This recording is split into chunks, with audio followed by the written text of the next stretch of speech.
नहीं बल्कि पूरा विश्व जानता है और जिनको विश्व भी पूजता है।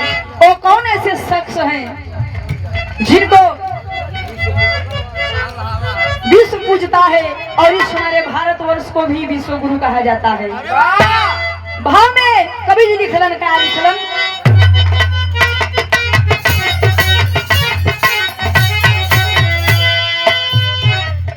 जानला जहानवा हो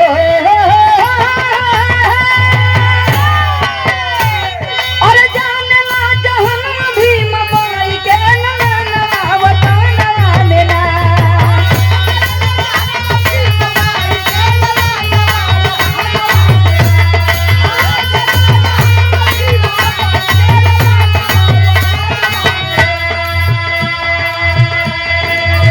जानला जहानवा भीम बाई के ननवा वतनवा लेना तरहल हिंद के रतनवा वतनवा के ना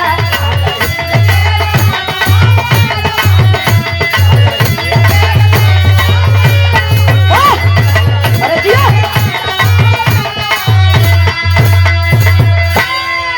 बाबा साहब देख इहे धरती रहल एमपी प्रांत महू छावनी और जन्म दिवस कौन दिन के बाद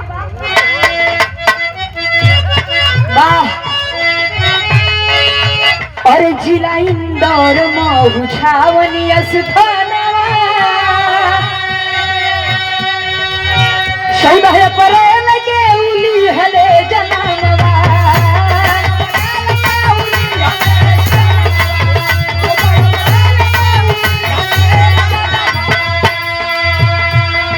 देख के सुमनवा झूमे धरती गगनवा वतनवा के ना तरहल हिंद के रतनवा वतनवा के ना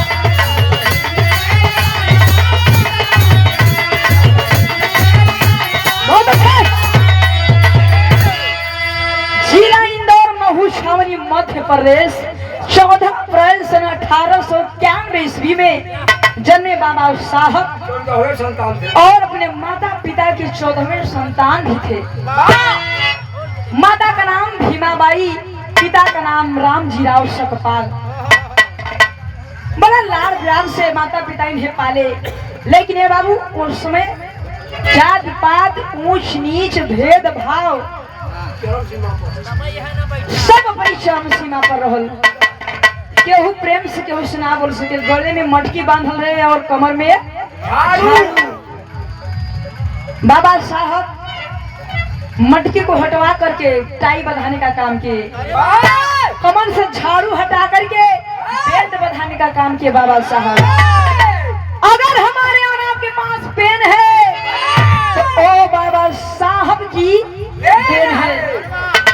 हमारे आप सबके पास जो धन और दौलत है ये बाबू वो बाबा साहब के बदौलत है। इसलिए बाबा साहब पढ़ना चाहते थे लेकिन उन्हें कोई पढ़ाना नहीं चाहता था, क्योंकि वो चमार जात के महान जात के थे, धिक्कार दिया जाता था। पिता रामजीराव कहलन कि हमारा बेटा जब पढ़ना चाहता था कि किसी तरह मैं बाबा को पढ़ाऊंगा। ले गए, कष्ट सहते बाबू, धिक्कार सहते, अपमान सहते सहते वहीं सतारा के विद्यालय में उनका एडमिशन करा दिया गया। 1907 ईस्वी में बाबा साहब मैट्रिक परीक्षा उत्तीर्ण किए और 1912 ईस्वी में बाबा साहब बीए परीक्षा उत्तीर्ण किए और इसी बीच वो 3 वर्ष के लिए अमेरिका के कोलंबिया यूनिवर्सिटी विद्यालय में वो 3 वर्ष के लिए पढ़ने चले जाते हैं। पढ़ने के बाद बाबा साहब लंदन भी चले गए और लंदन से उन्होंने 7 डिग्रियां हासिल करके अपने भारत वर्ष लौटे। अगली लाइन में कहना बका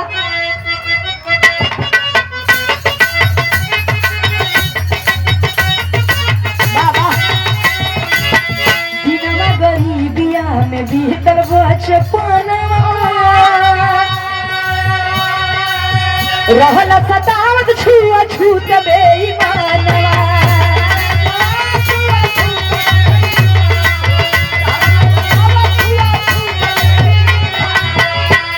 लेकिन बाबा साहब हारे नहीं, किए क्या?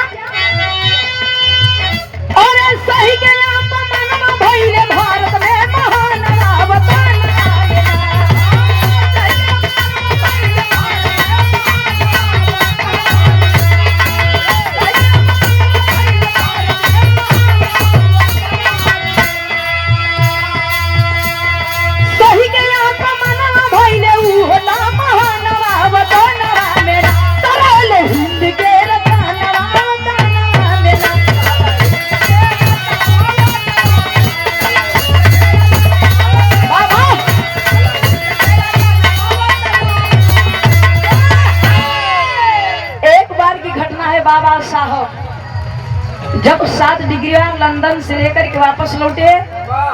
बाबा साहब अब बैरिस्टर बन चुके थे, यानी वकील बन चुके थे। बाबा साहब ने देखा अपने जनजातियों को और पढ़े अशिक्षित लोगों को, सोचा कि जब तक मैं अपने समाज को जागरूक नहीं करूंगा, पढ़ा लिखा के तैयार नहीं करूंगा, तब तक कोई भी अछूत लोग शूद्र लोग अपने हक अधिकार की लड़ाई नहीं लड़ सकेंगे। एक तो हमारा भारत देश गुलाम है, दूसरी तरफ ये छुआछूत का बहुत आडंबर फैला हुआ है।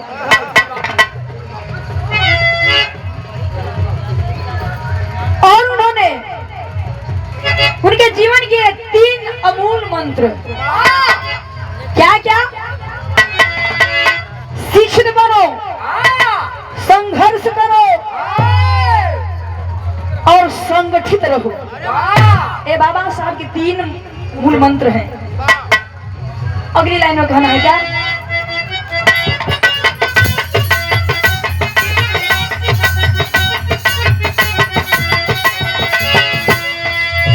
दलित गरीब रोवे आंसू भर नजरिया, एक बेरिया तो फिर से हिंद के नजरिया।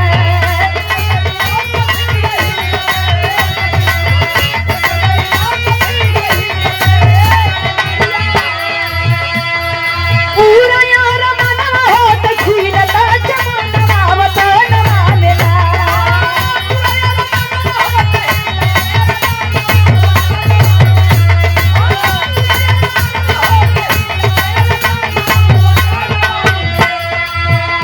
रहले हिंद के रतनवा वतनवा मेरा। बाबा साहब के पास 9 भाषाओं का ज्ञान व 32 डिग्रियां थी। आजकल ये बाबू 1 डिग्री पाने में लोगों का ये दशा हो जाता। लेकिन हमारे और आपका समाज जितने पढ़ता उतने ही दरिद्रता भी फैलता। लोग जही देख मारी मारा काटी काटा, इधर देखो उधर लाश एक्सीडेंट, कसहूं 1000 लोग जरूर एक जिला में खत्म होता, यानी मौत के घाट उतर जाता।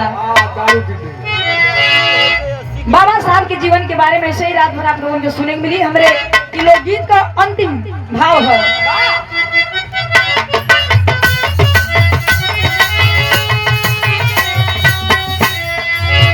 पतु अछय बर सुख नंदन कोहि के गाइले,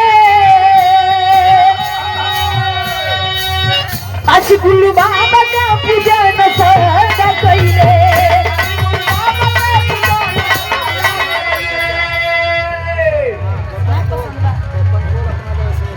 और आदरणीय हमारे गार्जियन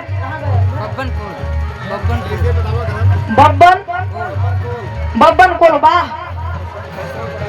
भैंसौर के पान पवित्र सुंदर से जहाँ से बारात आए बा 20 रुपया देकर के सम्मानित केलन। समापन की हो बाई। अरे पतु अछय बर सुख नंदन कहि के गाइले, काशी गुल्लू बाबा के पूजन सदा कइले।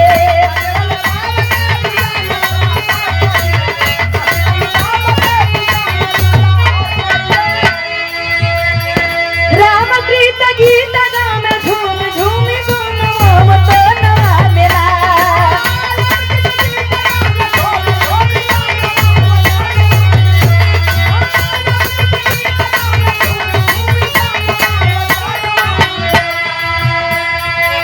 और रामकृत गीत गाम झूमी झूमी गुणवा वतनवा मेरा।